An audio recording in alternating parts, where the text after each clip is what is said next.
আবু হুরায়রা রাদিয়াল্লাহু তাআলা আনহু বলেন, হাদিসটি মুসলিমে রয়েছে 6440 নম্বর বর্ণনায়, মেশকাতে রয়েছে 5030 নম্বর বর্ণনায়। আবু হুরায়রা রাদিয়াল্লাহু তাআলা আনহু বলেন, রাসূলুল্লাহ সাল্লাল্লাহু আলাইহি ওয়াসাল্লাম বলেন, যে ব্যক্তি কোনো শিরক করেনি, এই ব্যক্তি যদি সোমবারে এবং বৃহস্পতিবারে সিয়াম রাখে, আল্লাহ তাআলা তার সকল অতীতের গুনাহগুলো আল্লাহ তাআলা ক্ষমা করে দিবেন। শিরক কি জিনিস এটাই আমরা বুঝি না। সকালবেলা যখন কোনো ব্যক্তি আপনার বাড়িতে টাকার জন্য যায়, তখন আপনি বলেন, এখনো গোয়াল ঘর থেকে গোবর ফেলানো হয় নাই, তারপরে টাকা দেওয়া লাগবে, এরপরে টাকার আগে টাকা দিলে সংসার বনিতে হবে। এর নাম আকীদা হলো শিরক। সন্ধ্যার পরে ঘর থেকে টাকা বের করা যাবে না, এর নাম হলো শিরক। সন্ধ্যার পরে ঘর সরে আবর্জনা বেড়ে ফেলে দিলে তাহলে তার সংসার নষ্ট হবে। এই আকীদা এই বিশ্বাস করলে তার শিরক হবে। হাত চুলকাইলে মনে মনে কল্পনা করে যে আমার হাতে টাকা আসবে অথবা টাকা চলে যাবে, এই বিশ্বাস করলে তার শিরক হবে। এবং কথাবার্তা আলাপ আলোচনা করতে করতে করতে করতে করতে করতে হঠাৎ করে টিকটিকি আপনার কথার সাথে বলল tick tick tick tick tick, তখনও আপনি বললেন হাই কথাই ঠিক ঠিক ঠিক।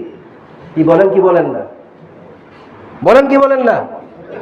বলে এটা বাড়িতে যারা মা বোন যারা আছে তারাও বিশ্বাস করে যে আমার কথার সাথে কথা, এই যে দেখো ঠিক ঠিক ঠিক ঠিক।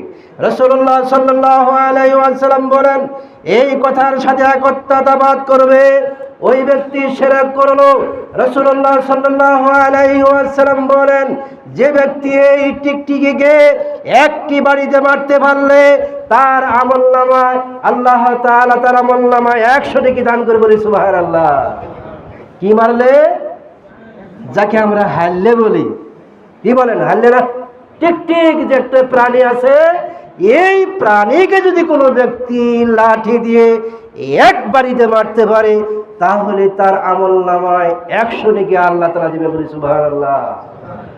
এক বাড়িতে না মারতে পারলে, 2 বাড়িতে মারতে পারলে তার আমলনামায় 50 নেকি আল্লাহ তাআলা দিবেন। 2 বাড়িতে মারতে না পারলে, 3 বাড়িতে মারতে পারলে তার আমলনামায় 25 নেকি দেওয়া হবে। মারতেই হবে, টিকটিকিকে মারতেই হবে, মারতেই হবে। মারলেই আপনার আমলনামায় নেকি আল্লাহ তাআলা দিয়ে দিবেন। বলি সুবহানাল্লাহ।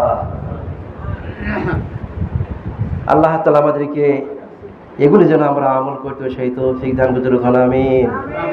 গাড়িতে যাচ্ছে, গাড়িতে যেতে যেতে যেতে যেতে অ্যাক্সিডেন্ট থেকে বাঁচলেন, তখন আপনি বা আমি বললাম মারহাবা, এই ড্রাইভারটা খুব ভালো, গাড়ির অ্যাক্সিডেন্ট থেকে বাঁচাইলো।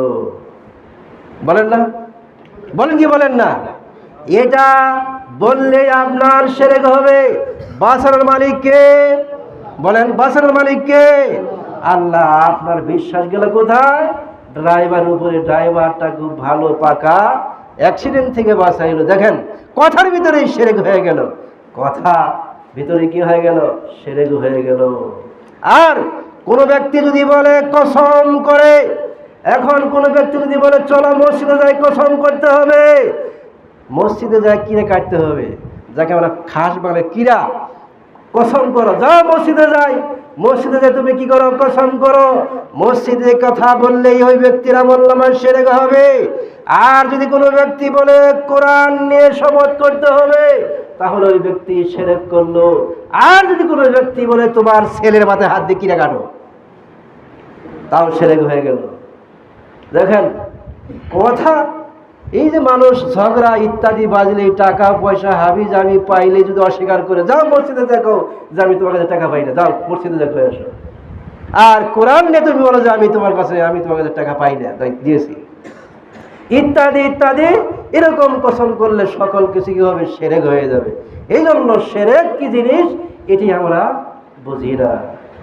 এই জন্য শিরক জানতে হবে, বুঝতে হবে।